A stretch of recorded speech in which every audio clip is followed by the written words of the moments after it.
buenas, ¿cómo están? Bienvenidos a los servicios informativos de Medial Televisión. Arrancamos el último informativo del mes de noviembre, que nos trae los siguientes titulares.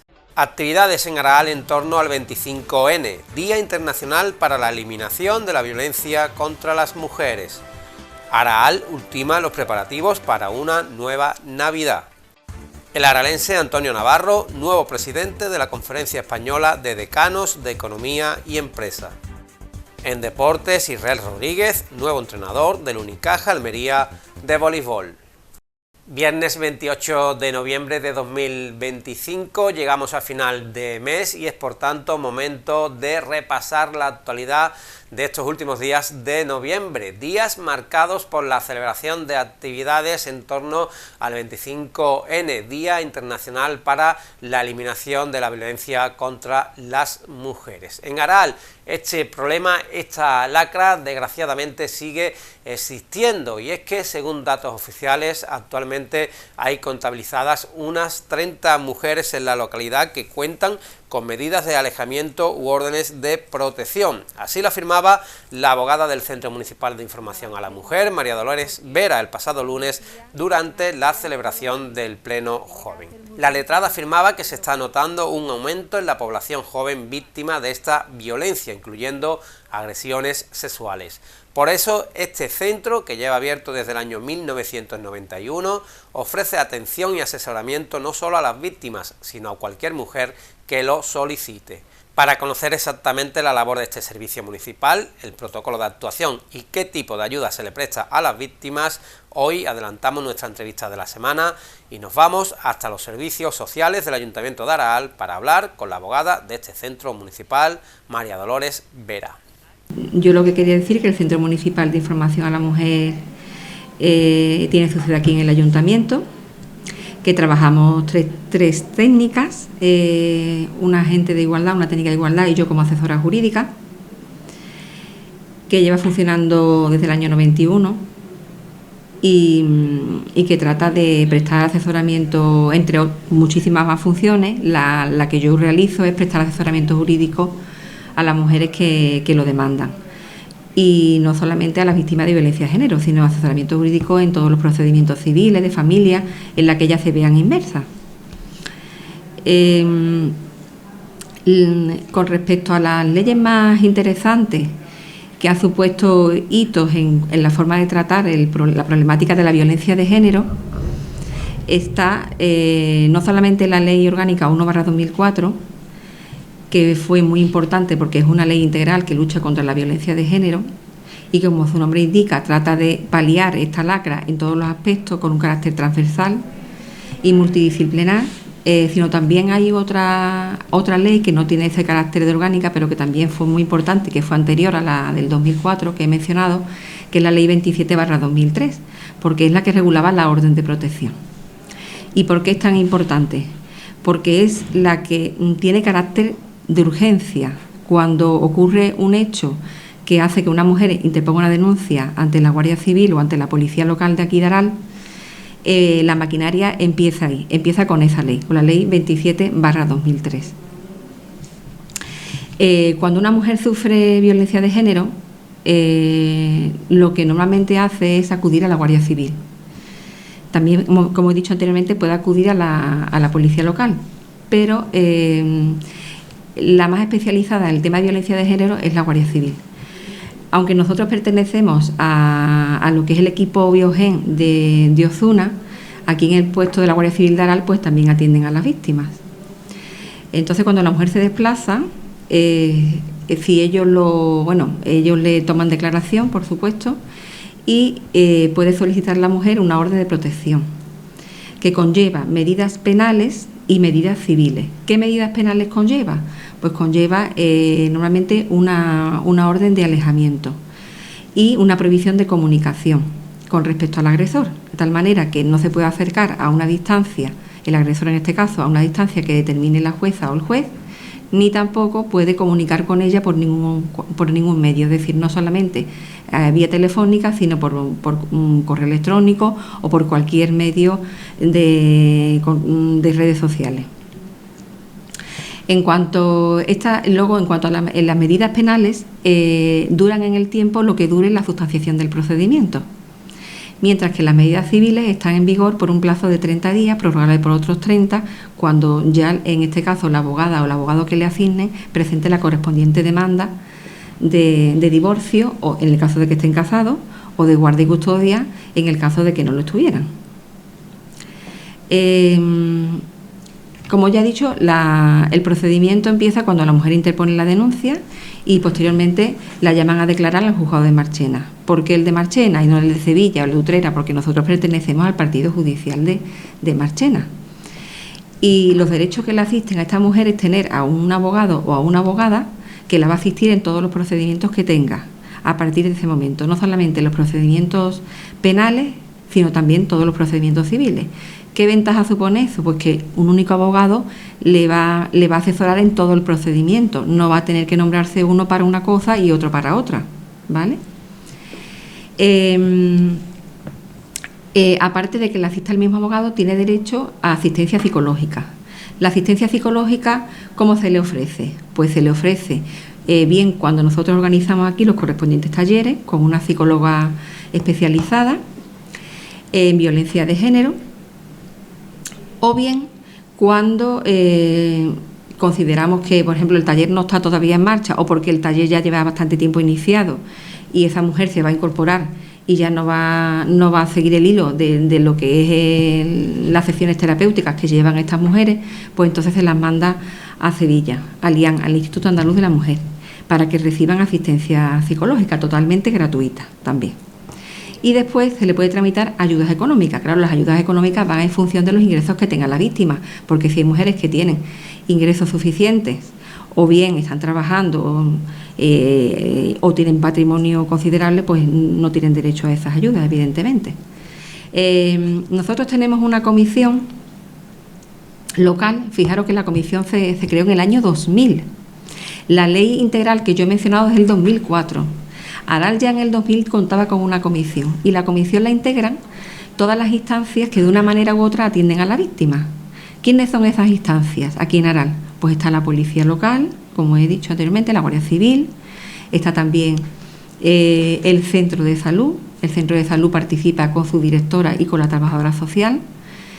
¿Por qué? Porque los médicos también atienden a las mujeres víctimas de violencia de género y porque una mujer puede llegar al centro de salud demandando, porque yo me duele mucho la cabeza, porque yo me encuentro mal anímicamente, porque pues si nosotros a través de la directora y a través de la trabajadora social estamos coordinadas y le decimos, mira, esta mujer es víctima de violencia de género, el médico lo sabe y el médico cuando esta mujer llega allí le salta un pilotito en su ordenador para que sepa que esa mujer es víctima de violencia de género y que si presenta esos síntomas, él puede saber que esta mujer puede recibir terapia psicológica, de mandarla, que enviarla a que reciba terapia psicológica a Morón, a Salud Mental de Morón, a darle un tratamiento adecuado. Es decir, ya él sabe esa circunstancia de esa mujer, que yo creo que es muy importante que los médicos la conozcan. También la forma, aparte de la policía y la Guardia Civil, como dije anteriormente, la formamos el equipo de familia de la Delegación de Bienestar Social del Ayuntamiento. ¿Por qué? Porque también hay menores implicados en estos temas. Desgraciadamente, los menores sufren mucho las consecuencias de la violencia de género y también ellas están presentes. También está el SABA, que es el Servicio de Atención a las Víctimas. Normalmente el SABA está adscrito al juzgado de Ozuna y ellas, cuando nosotros lo demandamos, también se desplazan al juzgado de Marchena o bien por iniciativa propia también lo hacen para prestar apoyo emocional a las víctimas y asesoramiento también. Son personas que atienden directamente, profesionales que atienden directamente a la víctima. Entonces ahí el secreto es profesional, nos obliga, ¿no? Nos obliga a guardar discreción con respecto a lo que se habla ahí, por supuesto que sí. Y tratamos con ellos de evitar lo que era la doble victimización, la victimización secundaria. ¿Por qué? Porque esa mujer, aunque cuando venga al centro de la mujer y cuente lo que le está pasando, ya sabemos nosotros lo que le está pasando porque nos lo ha comunicado la Guardia Civil o la Guardia Civil también lo sabe porque se lo hemos comunicado nosotros, o el centro de salud también lo conoce. Entonces, claro, la coordinación es muy importante porque va a suponer que mejora el servicio que se le presta a la víctima. Por lo tanto, entendemos que normalmente los casos se inician con la correspondiente denuncia en Guardia Civil o Policía, y después vosotros también entráis ya a trabajar, ayudándoles a gestionar todo este tipo de ayudas. Claro.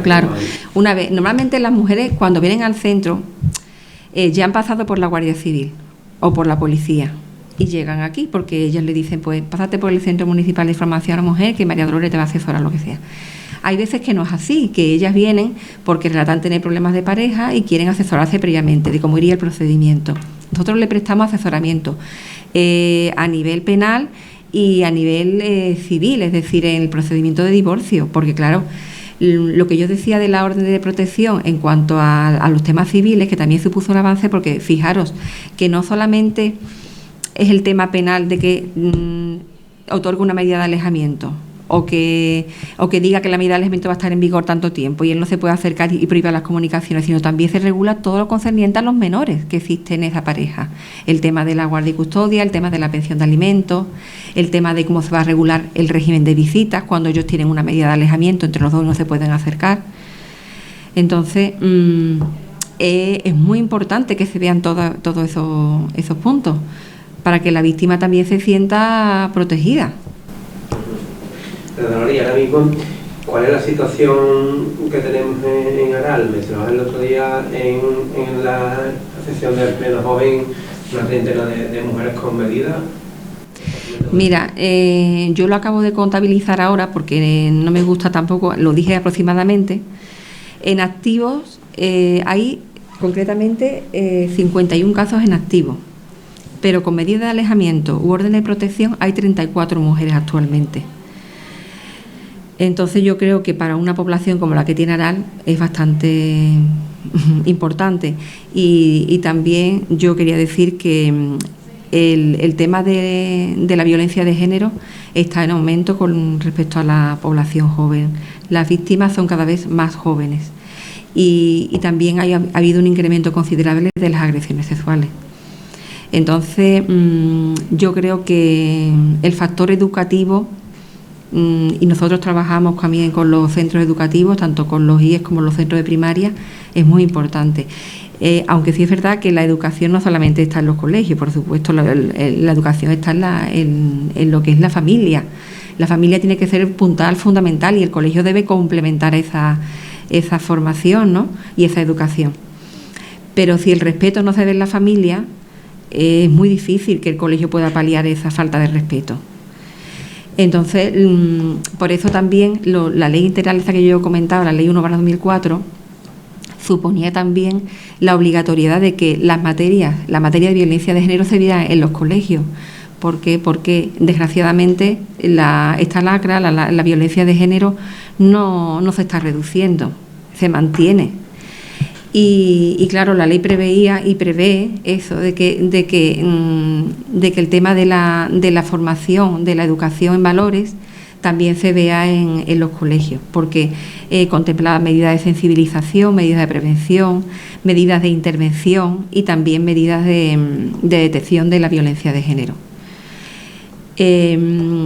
Esta ley era tan importante, como he dicho, porque también preveía el hecho de lo que es la asistencia jurídica gratuita, el hecho de que se viera que la publicidad no fuera machista, el hecho de que se estableciera protocolos de actuación sanitaria para cuando una víctima llegara a una agresión sexual o había sido víctima de violencia de género, el hecho de que se crearan los juzgados de violencia sobre la mujer, que también supuso un paso muy relevante. Yo lo considero que es muy importante porque fijaros que un mismo juzgado, en este caso el de Marchena, el que es de violencia sobre la mujer de Marchena, contempla el que esa mujer el que el juzgado pueda conocer, esa misma jueza pueda conocer del problema, de lo que es la medida de alejamiento, del problema penal que iba a decir anteriormente, y también de que civilmente pueda conocer del divorcio o de la guarda y custodia de esa pareja. Con lo cual, esa misma juez tiene toda la información, no tiene que, no como antes, que el juzgado de familia iba por un lado y el juzgado penal iba por otro. En los casos de violencia de género no es así. Entonces es muy importante también. En el momento que la mujer pone la denuncia, hay un plazo de 72 horas para que la llamen a declarar a Marchena. Yo hablo de Marchena porque es el juzgado que nos compete. Entonces la llama la jueza o el juez de guardia y le toma declaración a ella asistida de su abogado o de su abogada y como he dicho, es totalmente gratuito, y también le toma declaración al agresor, también asistido de su abogado o de su abogada. Por supuesto, procura hacerlo por separado para que no coincidan en la toma de declaraciones, porque además es muy desagradable. Y suele adoptar lo que te he comentado, una orden de alejamiento que conlleva medidas penales, es decir, la medida de alejamiento con la prohibición de comunicación, y las medidas civiles si existen menores, el tema del uso de la vivienda, el tema de la guardia y custodia, el tema de las visitas y la pensión de alimentos. Y también yo quiero recalcar que, fijaros, tenemos 34 víctimas aquí en Aral que tienen esa medida, que para que una jueza o un juez adopte esa medida tiene que tener indicios muy fiables de que existe violencia de género. ¿Por qué? Porque esa medida tiene carácter cautelar, es decir, no es definitiva y supone una privación de derechos con respecto a la libertad del agresor. Es decir, yo no puedo acordar una medida que restrinja derechos de la otra parte si no estoy muy segura, si no tengo la convicción de que realmente esa mujer es víctima de violencia de género. Con lo cual no es fácil que se adopte esa medida. Y no lo puede ser, claro está, porque supone una restricción de derechos para la otra parte. Y luego, pues ya se iría, una vez que ese abogado la asiste en esa guardia, pues continuaría todo el procedimiento civil para el tema del divorcio. ¿Vale? Y luego ella, si tiene cualquier duda, ellas siempre acuden al centro a informarse, para asesorarse de cómo iría, de si qué tengo que hacer en este caso, qué tengo que hacer en el otro, y se trata de apoyarla a la vez que se la deriva para que ella reciba asistencia psicológica, que es muy importante. Es que hay muchos tipos de violencia y la violencia psicológica es más grave a veces que la física, porque claro, el que tú tengas un moratón, el moratón se cura, pero el daño psicológico es muy difícil, es muy difícil de paliar y además es más difícil de probar puesto que no se ve, ¿no?, a simple vista. Y claro, la ley no solamente habla de violencia física, habla de violencia psicológica, habla de amenaza, habla de coacciones, habla de impedir de quebrantar la libertad a una persona, ¿no?, que es muy extensa, que no es solamente la violencia física, que es la que se ve, la que deja huella.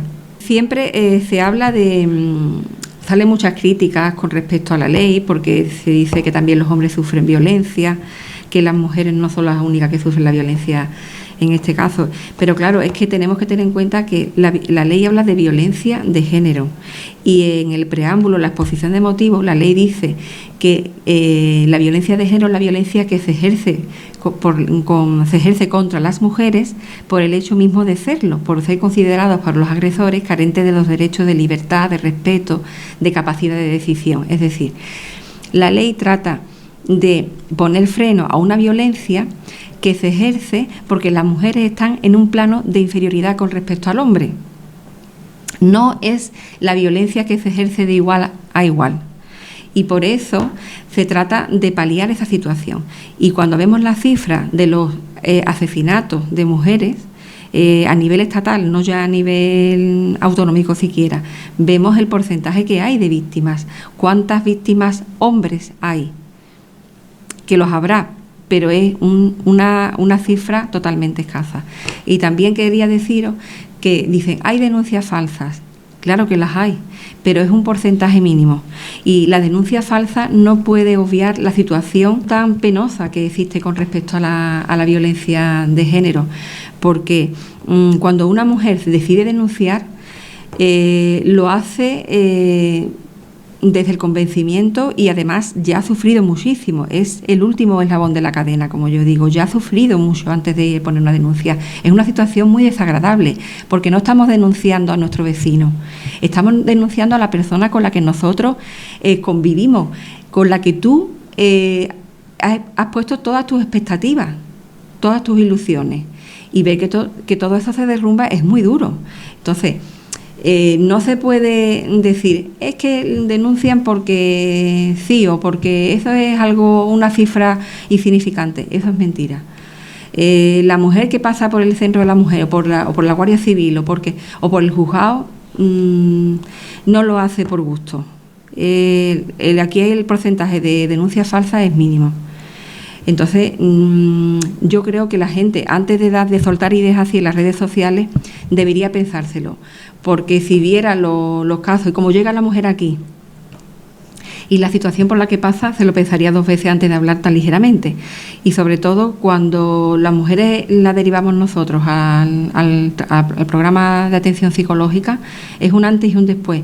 Cuando yo veo a esas mujeres cuando vienen aquí llorando, totalmente desorientadas, agobiadas, cuando tú ves que pasan por la psicóloga y reciben ese tratamiento psicológico, ese apoyo psicológico y salen de estas circunstancias, es un antes y un después para la víctima.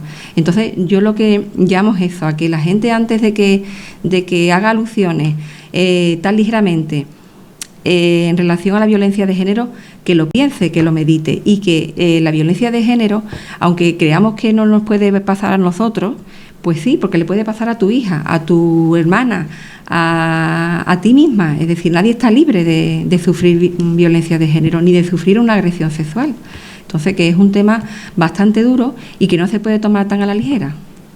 Y para seguir luchando contra esta lacra, desde el Ayuntamiento de Araal se han programado a lo largo de toda la semana diversas actividades en las que han participado diversos sectores de la población. Además del pasado lunes, de ese pleno joven que celebraban los escolares de los institutos de secundaria de Araal, también el miércoles se celebraba la marcha contra la violencia de género, en la que participaban el alumnado de los centros de primaria y secundaria de nuestra localidad. La concentración tenía lugar en la Fuente del Pulpejo, con presencia del alcalde del municipio, Paco Brenes, y concejalas del equipo de gobierno, y en él se recordaban a las víctimas de la violencia y se guardaba un minuto de silencio en su memoria. Después se iniciaba la marcha por las diferentes calles del municipio. También esta semana se ha celebrado talleres como el realizado en el CPR de Larache el pasado martes, dirigido a la población en general.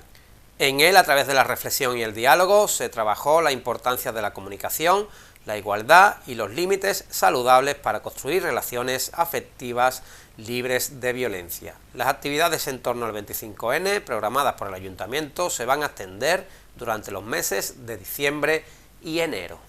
Cambiamos de asunto porque estamos a las vísperas de comenzar el mes de diciembre y eso significa que las navidades están a la vuelta de la esquina. Por eso el Ayuntamiento de Araal ultima la preparación y la colocación del alumbrado navideño por las calles de nuestro municipio para que pueda ser encendido en los próximos días. Aún no se ha hecho oficial el día del encendido, que en años anteriores ha tenido lugar en el Puente de la Inmaculada. También se espera que este sábado, con el acto de proclamación de los Reyes Magos en el Teatro Municipal, se conozcan las actuaciones y actividades programadas para estas fiestas.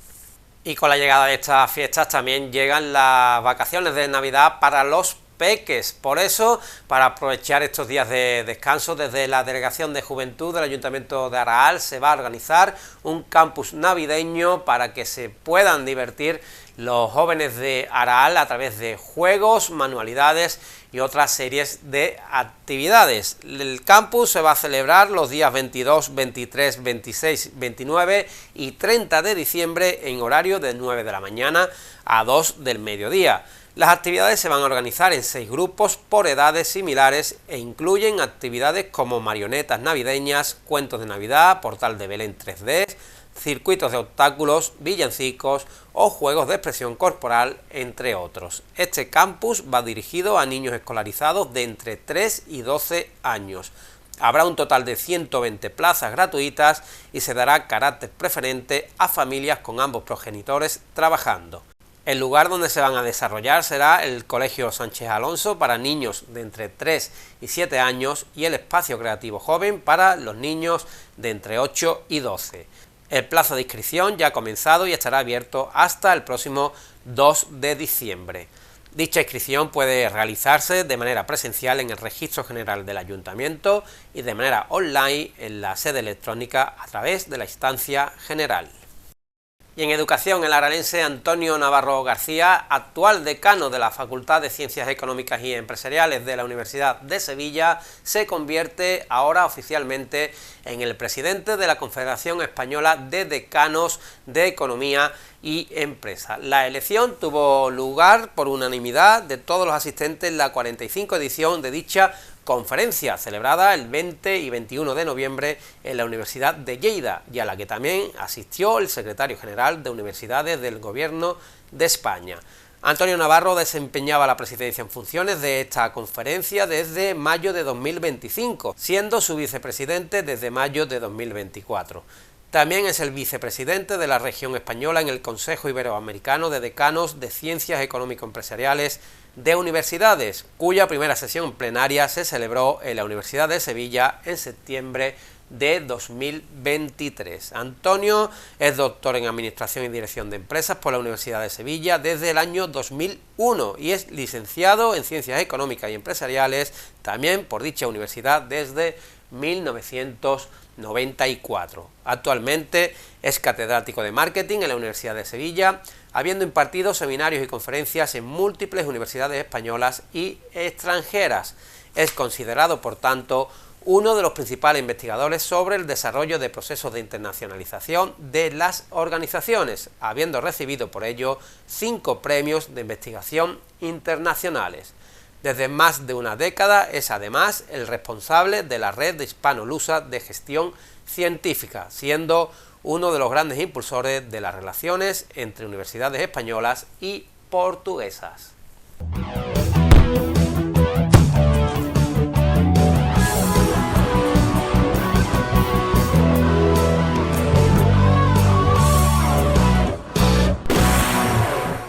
En deportes empezamos hablando del fichaje como entrenador del aralense Israel Rodríguez por el Unicaja Almería de voleibol. El que fuera campeón de Europa con España regresa a la entidad ahorradora a la que ya defendió en diversas etapas como jugador.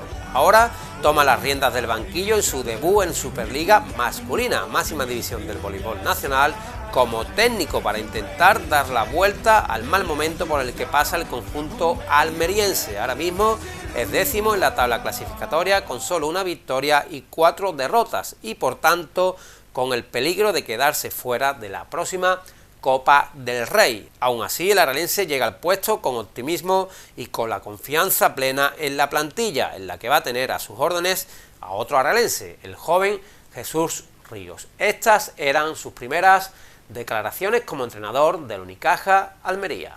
La primera impresión, sorpresa, ¿no? Porque la verdad que no me esperaba esta situación. Lo primero que quiero hacer es agradecer a la directiva, evidentemente. Esta directiva nueva con personas que creo que entienden muy bien lo que es el vóley desde dentro, ¿vale? Y darle las gracias por confiar en este caso en mí y también un poco dar las gracias al Club AVG, por supuesto, porque bueno, empecé este año con ellas y esto me ha dado la oportunidad de estar aquí hoy en día, ¿no? Así que lo primero, agradecer a ambas partes.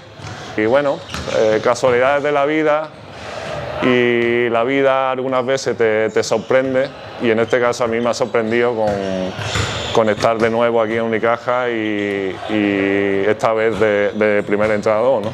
Yo la primera impresión se lo he dicho a los chicos, no sé lo que habrá sucedido, si un poco también meter la mala suerte o no lo sé.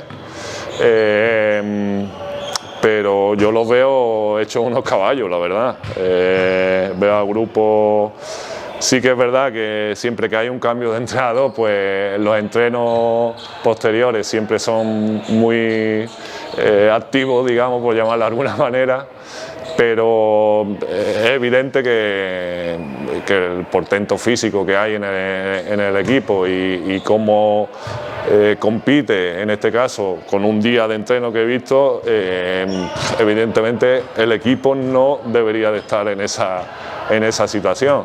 Me he tenido que incorporar prácticamente sin saber nada, ni saber lo pasado anterior.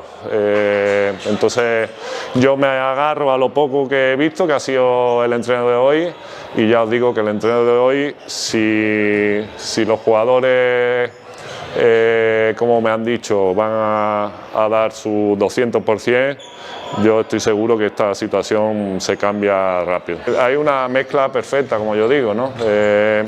Se parece un poco quizás a aquella selección que quedó campeona de Europa, que era esa mezcla de veteranos y jóvenes, y yo he visto un grupo más o menos parecido. Ya te digo que es el único entreno que he hecho, y lo poco que he visto me ha gustado muchísimo, la verdad. Veo a chavales que prácticamente, como se dice en este argot del vóley, son caballos, son atacando arriba con fuerza, y la verdad que yo creo que, vuelvo a repetir, con un trabajo y esfuerzo, yo creo que esta situación la podemos cambiar, y pasito a pasito ir subiendo en la clasificación. Voy a tirar un poco lo que hacía cuando jugaba, ¿no? Que era de hoy, que es martes, a mañana miércoles, el dar el 200%, y cuando llegue el partido, pues dar el 500%, no hay otra forma. Voleibol, por mucho que queramos inventar, mucho que queramos los entrenadores ver de diferentes maneras, pero al final, cuando hay un compromiso y un esfuerzo de todo el grupo unido, es cuando se ven los resultados, y en este caso es lo que le he dicho a los chicos, que por favor necesito de su compromiso, de su esfuerzo diario en cada entreno, y sobre todo que una vez que entren en el pabellón se tienen que olvidar de todos los problemas que hay, porque aquí somos personas, todo el mundo tenemos problemas, pero tenemos un trabajo, y este trabajo es un trabajo muy bonito, como se llama en este caso el voleibol. Ellos tienen la suerte de estar en un club que quizás, si no es el mejor, uno de los mejores respecto a títulos y historia de España. Así que, como les he dicho, son afortunados y tienen que aprovechar esa fortuna. Pues un poco locura de ver cómo hablar con, en este caso, vuelvo a repetir, con AVG, que vuelvo a agradecer todo cómo se han comportado, y segundo, pues bueno, evidentemente hacer el llamamiento que hacía cuando jugaba, que en este caso lo hago como entrenador, y simplemente asegurarle a todos los almerienses que se ganará o se perderá, pero el equipo va a dar el 500% todos los partidos. Y como he hablado con los jugadores, hay que pensar desde los entrenos, y ya los partidos, seguramente que si los entrenos lo hacemos como se debe de hacer, que es dándolo todo cada día, seguramente que los partidos van a disfrutar ellos y van a disfrutar igualmente el público. En fútbol, la entrenadora aralense Ana Sánchez Bernal suma nuevos títulos autonómicos con selecciones sevillanas femeninas de fútbol base, y es que los combinados sub-14 y sub-16 se proclamaron campeonas de Andalucía al derrotar a Almería en los campeonatos de Andalucía disputados en Villanueva de Algaida y Villanueva del Trabuco en Málaga el pasado fin de semana. Actualmente la aralense es seleccionadora del combinado sub-14, componente del cuerpo técnico de las categorías sub-12 y sub-16, y ejerce además como coordinadora de las selecciones femeninas sevillanas. También es segunda entrenadora de la selección andaluza sub-16 femenina. Con el combinado autonómico, de hecho, fue subcampeona nacional la temporada pasada en categoría sub-12. Nos vamos ahora al mundo del motor, porque el aralense Javier Terrín finalizaba el pasado fin de semana su participación en la presente campaña en el Campeonato de Andalucía de Trial, y lo ha hecho conquistando una tercera plaza en la última prueba, en la última jornada celebrada en Alhaurín. De esta forma, y tras algunos podios a lo largo de la presente campaña, concluye el circuito andaluz en el cuarto puesto de la clasificación general en categoría categoría TR1.